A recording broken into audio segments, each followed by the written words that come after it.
New Hope TV, your encounter with God.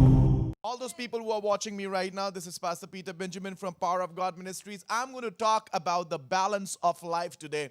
And I'm going to cover a lot of things that is very essential for our living. This is going to be a great time for you to just tune in to the program and share it with other people. If you're watching us by the television, I would want you to just stick to your television for some time because I'm going to speak something very important that is going to be vital for your life. Church, this is a very important teaching that I feel is must needed in the church today. What I'm seeing is that every one of us are so caught up in our work life. Every one of us are so caught up in so many things where actually we don't need to give our time. And because of this sort of imbalance that is there in our life, our things are not going right. Our life is not right. Our health is not right. Our relationships are not right. Our churches are not right. Our spouses are not right. Our family is not right. And it is all because we are somewhere out of balance. I'm going to talk about the balance of trust, and also I'm going to talk about balancing time between work and family. How many of you have the issue about it? Balancing time between work and family. So we're going to talk about balance. Let me take you to a couple of verses and then we're going to go forward. I want you to come with me to book of Proverbs chapter 11 and verse 1. Proverbs chapter 11 and verse 1. Let's see what Bible speaks about balance. There is a good balance. You can say it's a right balance, and you can also say there is a false balance. Can you say that? Right balance and then false balance. All right. What is a false balance? Let me just read for you first what Proverbs 11 and 1 says. Look at this one. A false balance is abomination to the Lord, but a just weight is his delight. A false balance is an abomination to the Lord, but a just weight is his delight. Look at this one, Proverbs 20 and verse 23. I'm just going to take you to through a couple of verses for your understanding. Now look at this one. Diverse weight are abomination unto the Lord, and a false balance is not good. Come on, say false balance is not good. False balance is not good. It is all about balance. Now you see how many of you have, ever gone to a vegetable market and then saw that beam balance. Have you seen that beam balance? It goes left and right. It toggles left and right. You have a left pan and you have a right pan and you have a horizontal bar. You see, if somebody has to cheat you, they're going to put the false balance. Actually, the balance is not the right one. It may say 500 grams, but it will only weigh 250 grams or, something like that, so that, they can cheat you off into giving you something that is too little, but it promises as too big. Right? That is called a false balance. Now, when Bible is talking about the false balance, it is actually talking about the people who make use of the false balance to gain wrongfully. Right? When you go to a market, you have a balance, but they keep the false weight on the balance because they want to cheat you, because they want to rob you. That's why they keep a false balance. And Bible is saying that God hates false balance. Why? Because what you are promised is what you are not given. When you go to a market where somebody is trying to cheat you, imagine you want to buy sugar for 500 for say sugar of 500 grams. So the balance is only say around 4.95 grams. So they cheat you of 5 grams. Are you understanding how what? So they cheat you. So that's a false balance. And God says, I hate that false balance. I don't like that false balance. Now, having said that, Bible is talking about the false balance. But you see, many places in the Bible, this term balance is also used as an image, or it is also used as a representation of an attitude. All right? That's also a representation of an attitude. Many times we weigh things in our life as important and less important, right? And when we weigh things in our life as important and less important, and we weigh it wrongly, that's called a false balance. And Bible is saying when you weigh things in your life falsely, God hates it. It's an abomination. Are we getting somewhere with this one now? All right. So I'm just giving you these verses as in what Bible says about the false balance. Bible says, I hate false balance. I don't like false balance. I don't like people who works with false balance. Now, see, I'm going to show you one verse. This is a powerful verse. I want you to pay attention to this one. Jeremiah chapter 7 and verse 8. This is a beautiful verse, all right? Look at this one. Just look at this one. Behold, ye trust in lying words. that cannot profit. You see that? Behold, ye trust in what? Lying words that cannot profit. Now, what is it about? This is about we hear the words, all right? Listen carefully. We hear the word and we trust them. And we do not check the source. We hear the word and we trust them, but we do not check the source. Which means to say, if you are not going to be careful about your life and weigh things indifferently, then you are going to fall into a category of a person who loves the false balance. Because you did not check the source. And you are responsible for your own losses. Listen, whatever you take for yourself is what you believed. Both lying and helping a person to lie, both stealing and helping a person to steal, both are wrong. Both false balance and allowing that false balance to move in the life, both are wrong. And God says that He hates the false balance. Are you getting this one all? All of this. Now, I want you to concentrate on this particular verse. This is a very powerful verse, and you're going to get this verse in the book of Hosea, chapter 12, and verse 6 and 7.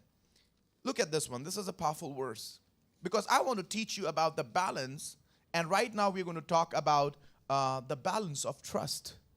All right? What are we going to learn about? The balance of trust. Did you get that balance?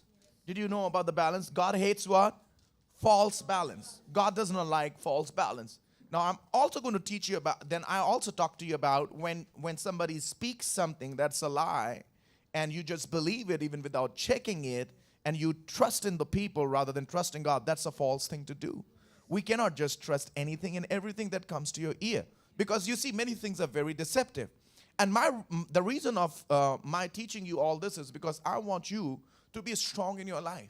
You see, there are a lot of things going on. You know, you go in the street, the marketing is everywhere. You know, you go to a mall out there, they are selling you the credit cards. And they're so convincing, man. If you just give your ear to them, man, you're gone. You're gone for good. You're gone for good. So I want you to be strong.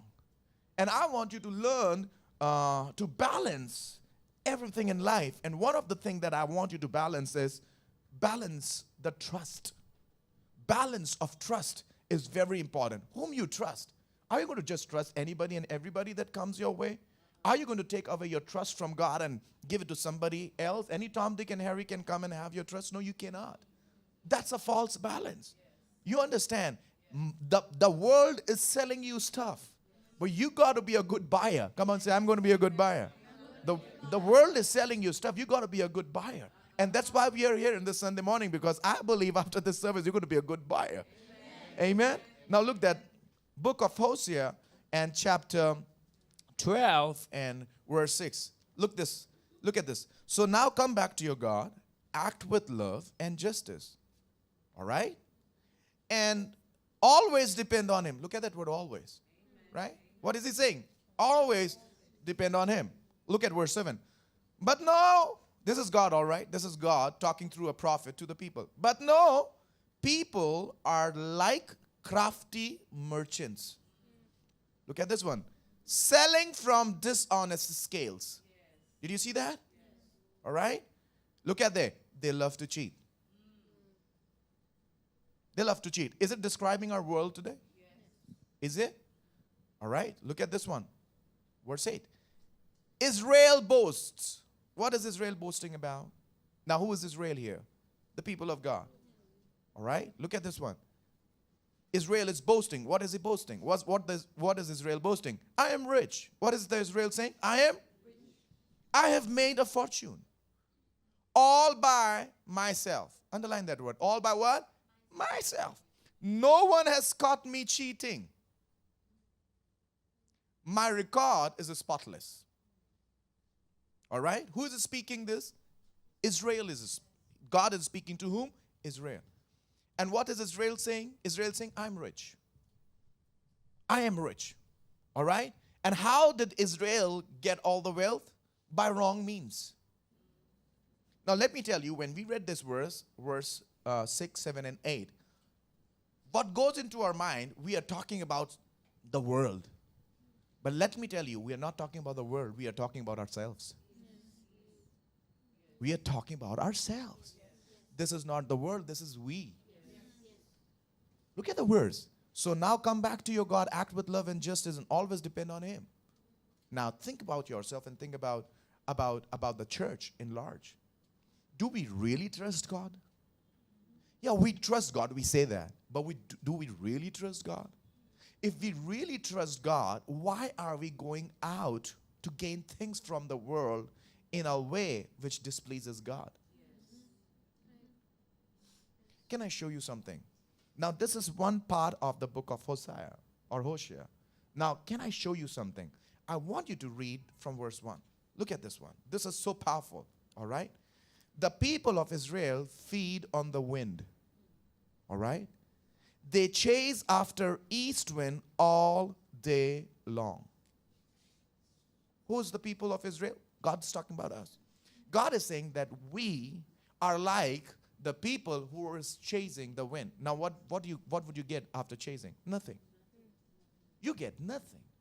You get nothing. You get absolutely nothing. But Bible is saying that my people, that is we have become like people who are what? Chasing the wind. And guess what? We chase that wind all the day long. And Bible says they pile up lies and violence. They are making an alliance with Assyria. All right? You may think like, oh man, what are you talking about Assyria? Where do we go about Assyria? Now see, Bible is representing the nature of people. And when we talk about Assyria, we actually just not talking about Assyria. But here, when God is saying that you are making alliance with Assyria, now look at the further part, while sending olive oil to buy support from Egypt. Now, what the people of Israel were doing is that all this while, remember, God pulled out Israel from Egypt. God took them out from Egypt. God was the Lord for them. It was God who protected them. It was God who became, in the time when it was very hot, He became the cloud upon them and protected them. In the night, He became like a pillar of fire and led them. He divided the Red Sea for them. It was all God. In the wilderness, Bible says their shoe did not get worn out.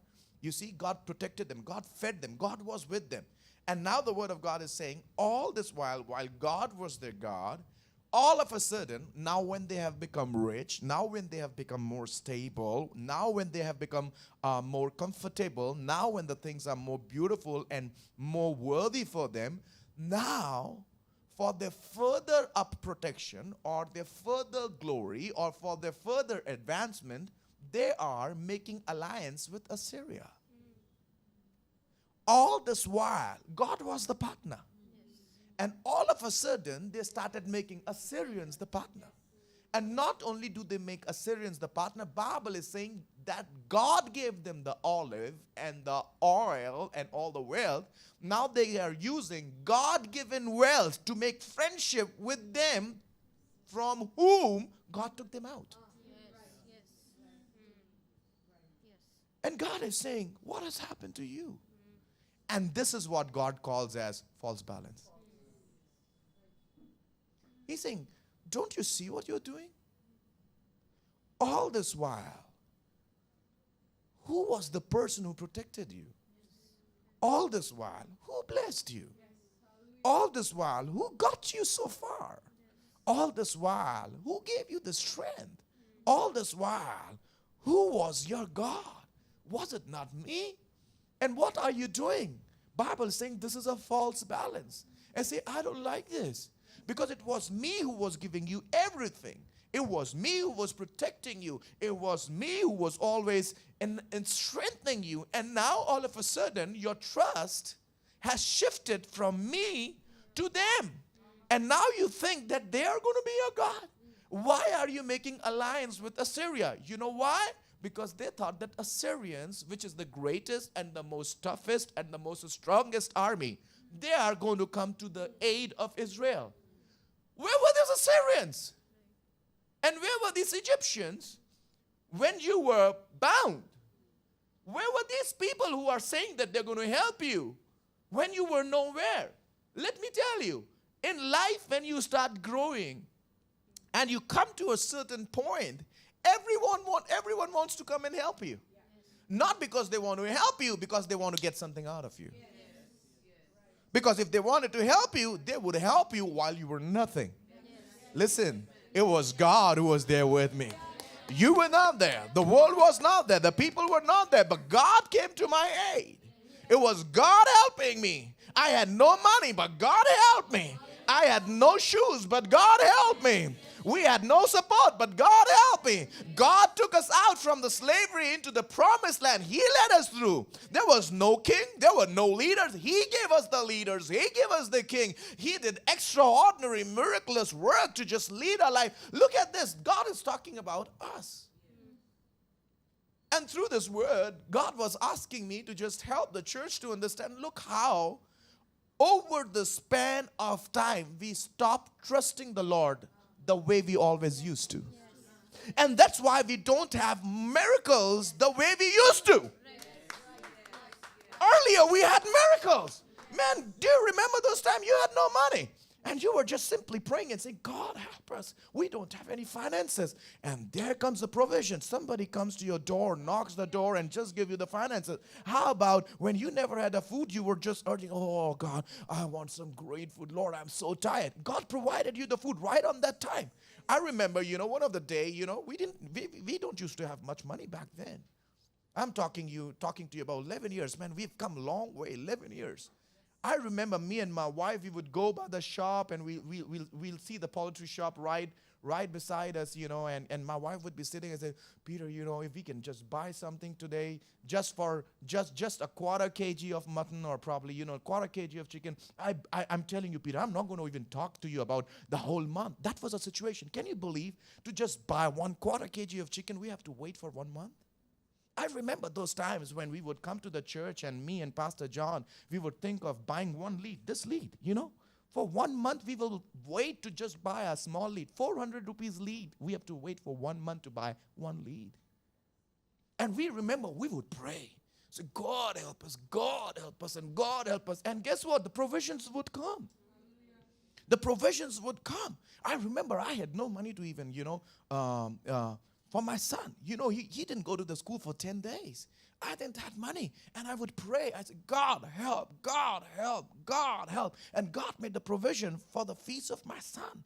And now listen, over the span of time, now when we have money, all of a sudden, we forget to pray. All of a sudden, we put our trust on a bank balance. We have it.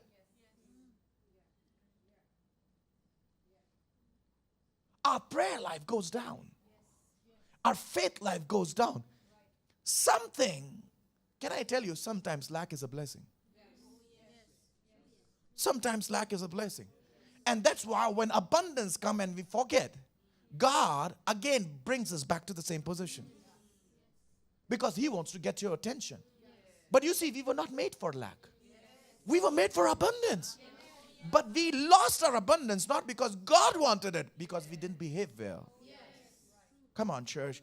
This is the day we come back to the Lord and say, God, I'm going to put my trust back in you. I'm not going to trust in the fancy stuff.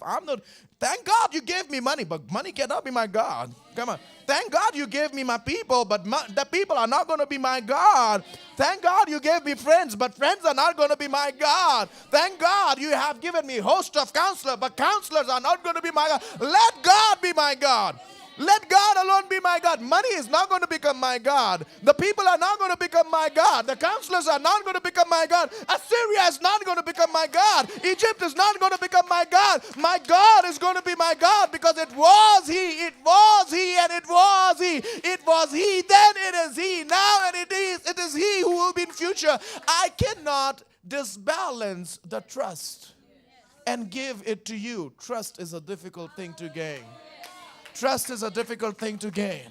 It's a difficult thing to gain. Church, I tell you, remember how God was with you. I want you to just ponder upon how God protected you, how God blessed you. Man, you were sick. Nobody was there. You didn't have money, but let me tell you, remember that day you fell on your knees. Your head was on the floor, and the eyes were full of tears. And you prayed and you prayed and you prayed because the medicines would not be able to heal. God healed you. God protected you. Bring back the balance of trust in God. Bring back. You didn't have money to pay for your rent, and you prayed out your lungs, man. You prayed out. You wept. You cried. God help. Remember how God provided for those finances. Look at you. You did not have finances at all, even for your studies. And you were just saying, God, if I can get endorsement from somewhere, God, if I can just be helped by somebody. Look at that. What God did, God just gave you the favor. He didn't give you the people, but He gave you the favor. He gave you the favor. He was your God. He gave you the favor. You got through that admission. You got through that job. Not because you were good. There were 10 people better than you out there.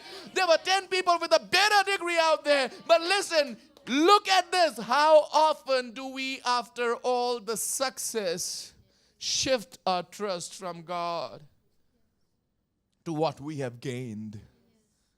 From God to what we have gained. And I'm here to just tell you, let's get back to God. Let's not love the false balance. What belongs to God goes to my God. What belongs to Caesar belongs to Caesar, but what belongs to God belongs to my God. I am not going to have a status of false balance of trust in my life. I'm going to trust God. I'm going to trust God. Come on, somebody. I'm going to trust God. This is a simple verse, but it teaches you about balance. Proverbs chapter 3, verse 5 to 6. Trust in the Lord with all thine heart, and lean not unto thine own understanding. In all thy ways acknowledge Him, and He shall direct thy paths. The path of a righteous man is ordained by God. He directs my step. This is right. That is wrong. That is fantastic. Go on, my boy. Move on. You're going to be successful. He directs my path. He will block the place where I shouldn't be going. He'll open the place where I have to go. He will stop the people who will come to disturb me. He will provoke the people to push me into my destiny. He is the one. He is the one who is going to ordain every step. He is the one who will direct all my path. Let me put my trust in Him. Joseph thought that he almost lost his dream, but thank God he put his trust in the Lord. And because he put the trust in the Lord, his brothers threw him in the ditch, but they were not knowing that it is God who is allowing the brothers to throw him in the ditch, because it is the ditch which is going to lead him to that place of glory. It is from the pit that man is going to come out into that place of great blessing. He will come out into that place where he's going to be sitting at the throne and ruling it. Let me tell you, from going from the pit to becoming a prime minister, it was a great journey, but God was directing the path of that young man. It was God. Now how can you trust? Remember what Joseph said to the king, I don't need your silver and gold. I don't need anything from you. It is not for that silver and gold I'm going to tell you the dream. It is God who reveals it. He never forgot his God. He never forgot his God. He never forgot the God in the prison. He never forgot his God in the Potiphar's house. He never forgot his God when he went into the king's palace. For him, he always balanced out his trust in the Lord. And I pray that we may learn to balance our trust in the Lord. Psalms 20 and verse 7. Some trusts in chariots and some in horses, but we will remember. But we will remember. We will remember. We hate the false balance, thus we remember. We remember what God did when I was nothing. We remember how God protected me when I was nothing. I remember how He fed me. I remember how He kept me. I remember how He led me. I remember how God has divided the Red Seas. I remember how He brought down the Jericho walls. I remember how He became the cloud for me in the sun. I remember how He became the fiery cloud, how He became a fire for me in the night. I remember how He was my God and He provided me the food. I remember, and Bible is saying, David is saying, some trust in chariots and some in horses, but we will remember the name of the Lord our God, which means to say, if I get in the trouble, I don't need to remember you. I need to remember God, which means to say, I don't remember your finances. I remember God, which means to say, I don't remember your aid. I don't even remember what position you are. I don't even remember how powerful you are. I don't even remember what all you have accomplished in the world, because I don't care how much you've accomplished in the world. I care for the person who accomplished something in my life. Just because you accomplish things in the world does not mean you can accomplish things in my life. I rather put my trust on a person who accomplished something, come on, inside of me rather than out in the world, because what I'm looking for is not what you did in the world. I'm looking for something what God did inside of me. I thank God that He was God to me. He was God to me in the low times. He was God to me in my dead times. He was God to me in my dry times. He was God to me in every season. I remember I cannot have a false balance of trust. How can I give you my trust? Come on, church. Let's put our trust